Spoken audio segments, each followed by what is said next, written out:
Welcome back. You're still watching The Break on this 8th day of July 2024.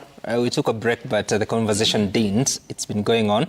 And I want us to take closing remarks on this particular topic about what happens then. Let me begin with you, Fred. What you would want to see, knowing that we've spoken about everything in terms of what exactly transpired during the protests. The finance bill is off the table. Now you're dealing with people that have suffered injuries, those that have lost their loved ones. Funerals have to be conducted, but in the end, there has to be justice served. How should that look like? True, Sam. As I said, the investigations that are being conducted by IPOA should be independent and impartial and look at not only the deaths, but also the injuries. I was watching news last evening, and I saw a young boy who was shot by rubber bullets and has got 11 wounds. 10 at the back and 1 on the mouth. Those are people that, in my view, the government of the day, if the investigations point at a police officer who used the rubber bullet, they must be accounted for. The police officer who did that must face the consequences, and that boy must be compensated in terms of health. Number 2, the president exercises some authority, and that authority makes him the head of state and government, makes him the chair of the National Security Council. He is the symbol of national unity. But that is not enough. The Constitution also mandates the president to respect and uphold the Constitution, respect human rights and promote the rule of law. The president must start doing that pronto so that we don't find ourselves in such problems. And lastly, Sam, we would want to see a situation where, even as we exercise the provisions of Article 37 that allows the public to demonstrate peaceably and armed and present petitions, then we don't see a situation where we, the people participating, are infiltrated with criminals, as Honorable Sossion was saying, because it is the duty of the police and the state to ensure that they protect those who are demonstrating and property. If we go that route, then we will not be having violent demonstrations.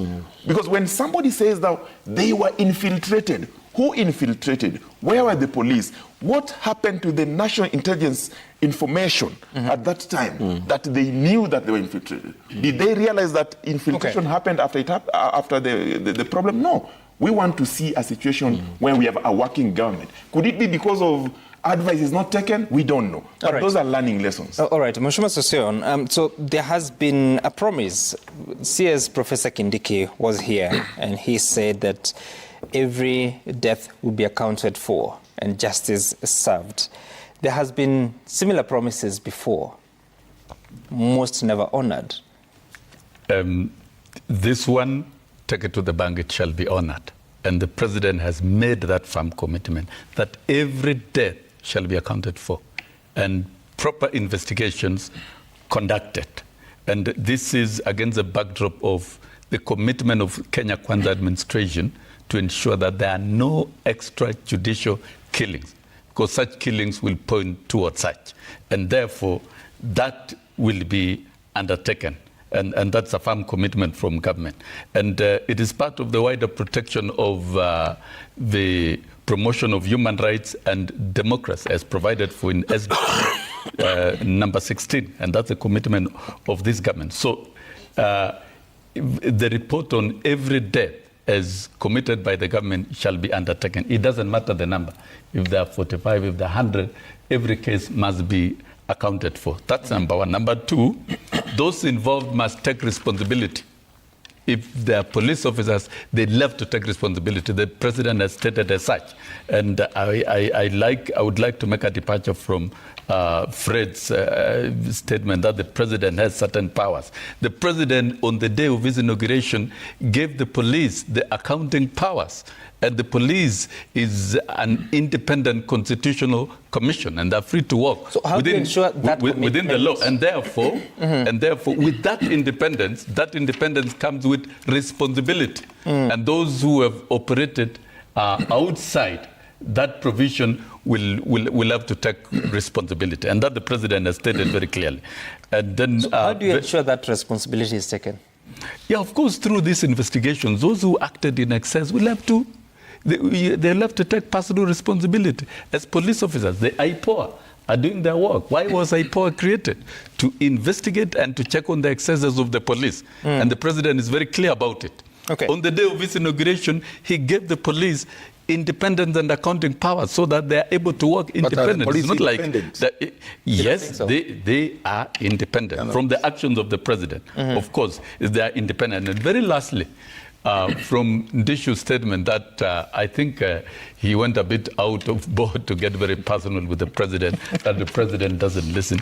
The president is the head of state, and in fact, more than any other president that we've had, President William Ruto listens a lot. And that is why he was able to retract the finance bill and ensure that all the clauses are deleted. The recommendations of the agencies are factored in the next framework of governance. And I think Ndishu should be able to keep his own personal feelings elsewhere, and let us allow the president to be president and continue engaging Kenyans and listen to Kenyans. And I think the Gen Zs out of this, their issues are being factored, and the president is taking their concerns extremely seriously. That's fine, Mheshimiwa Session. Mheshimiwa Ndishu, so you don't trust that the police are independent. IPOA is reported to be investigating the excessive use of force by the police officers. Why don't you believe there will be justice? But Sam, since IPOA was created, what has it done? Nothing. Police are not independent. They take orders. If they were independent, let me say this, if Kenya was a democratic civilized society, if Kenya was a civilized country, by now, somebody ought to have resigned, a senior person from government, either the Inspector General of Police or the Minister in charge of police or somebody senior, if we are civilized. It's only that we are not civilized. So anybody will do anything and just gets caught free. Anybody today, or if we are civilized, ought to have resigned. Let me say this also, of what happened, and I have heard my colleagues talking about what happened in Parliament. There is a section of something that happened during that time because some of us were grouped there.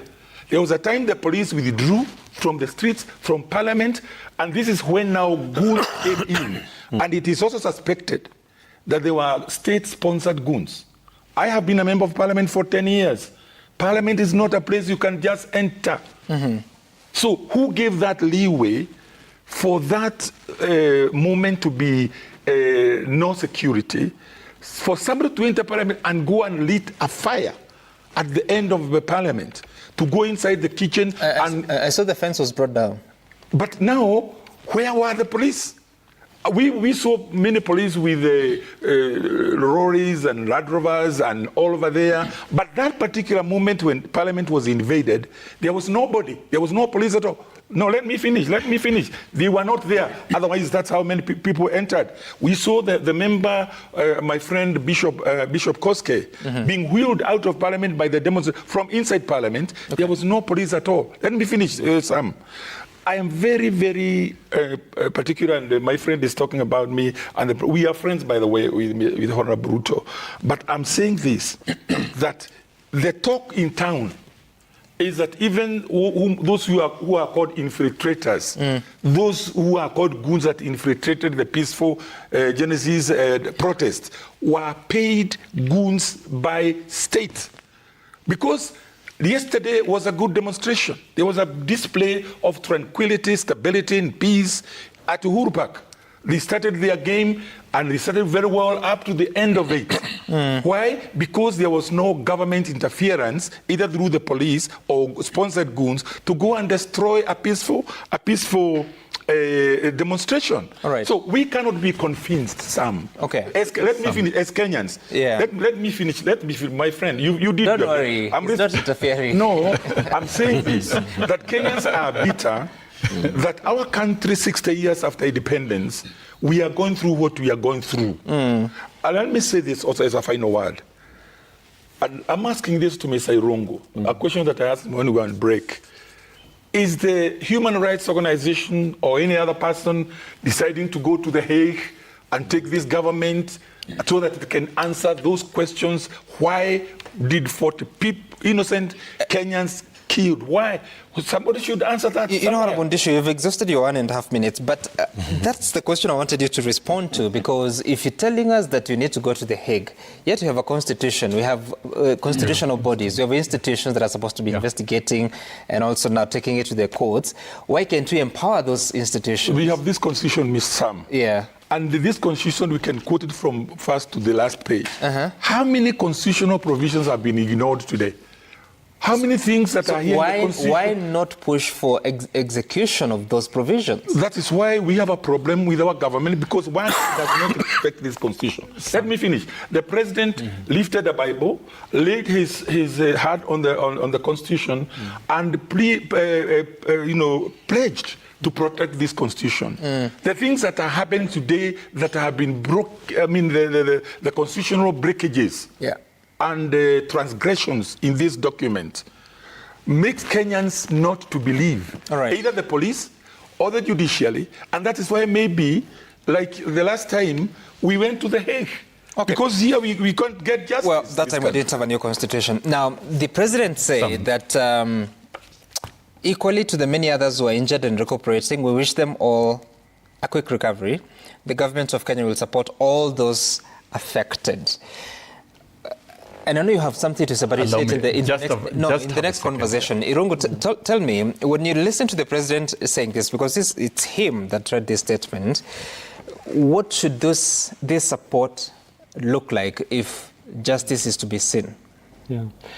So I think, first of all, just say that the comments by the president were echoed in this room, I think, with the interview that you did with the Interior Cabinet Secretary. So there are commitments at their level. But I think what we would call on them to do very quickly is to review all the, these standard operating procedures and the policies and the guidelines that are given to police officers, particularly at the level of the commanding officers, in terms of how they interact with protests and leaders of protests, like Mwalimu Sosian in days of old. One of the things that I think breaks down immediately is the notification.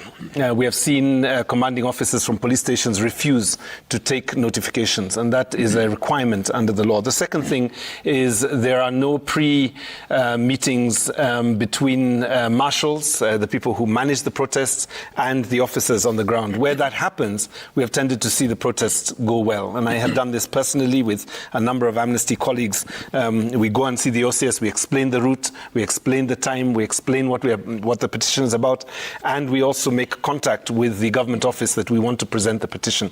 Where that happens, post-protests are very peaceful. And I think that is what Mwalimu is saying. What we have seen, takes us in the opposite direction is abductions. Abductions of protest organizers, marshals, people who are the most vocal. And essentially what you do when you abduct people and essentially disappear them is that you provide the conditions for chaos and mayhem. And we have to say this to the National Police Service, that this is not the way that you facilitate peaceful protests. We've also seen the deployment of plainclothes officers in balaclavas, not only from the regular police or from DCI, but even from anti-terrorism police units that are designed to respond to terrorists. And I think what happened over the last 3 weeks really was deeply regrettable. And I think, so that would be the first place. When the president says, and echoed by the cabinet secretary, all the deaths will be accounted for, we have to say to them is that we are done with counting. We are done with counting.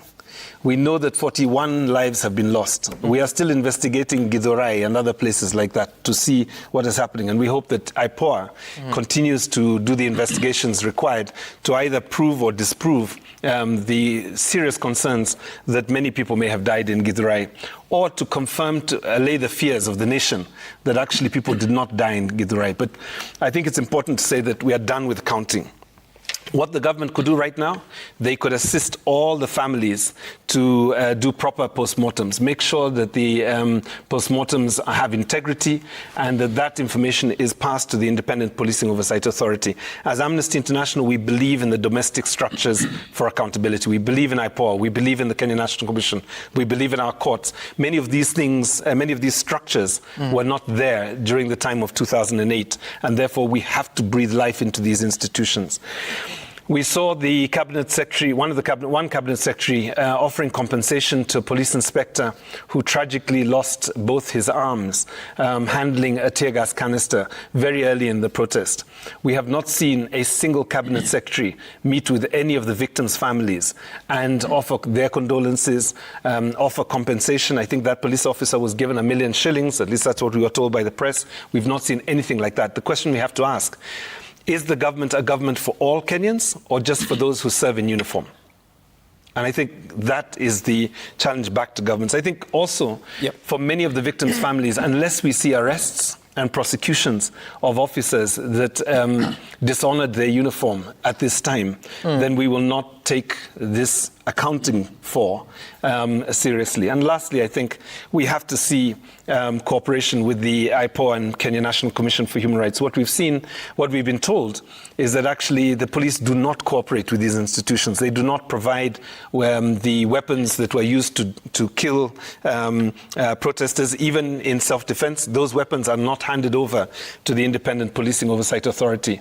And therefore, without that cooperation, it's very difficult for good investigations. This would be the place, I think, for the head of state and the government to start, essentially to ensure, to restore a sense of accountability for the use of police.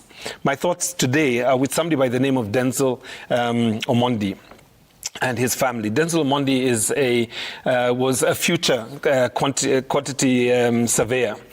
He's a student of J.K. Okat and disappeared about a week ago.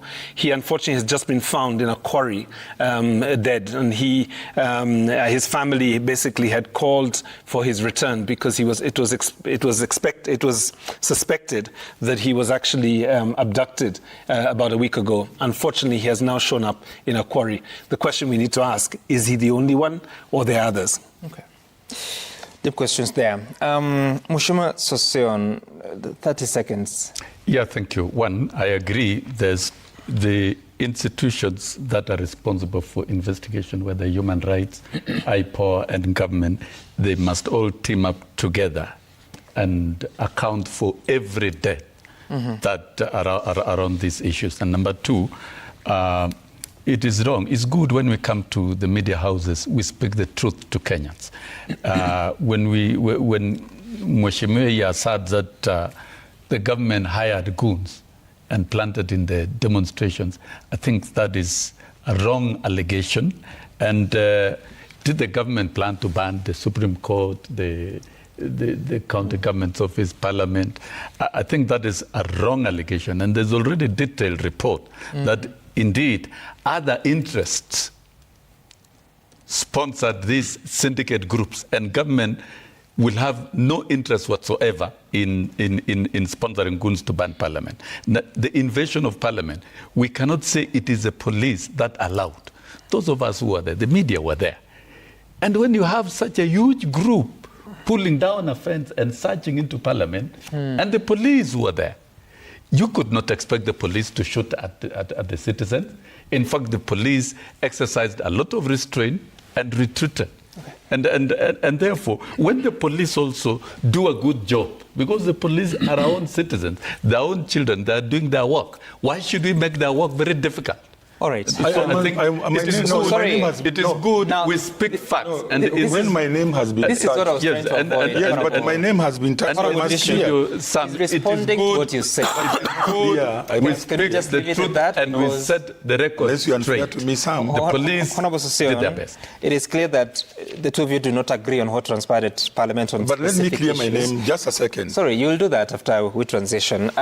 Gabriel Wakasiaka says that, fellow Gen Zs, the peace you desire may vanish and the stability you seek could be disrupted. Rebuilding a nation from the ruins of turmoil is a monumental task with far-reaching implications for future generations.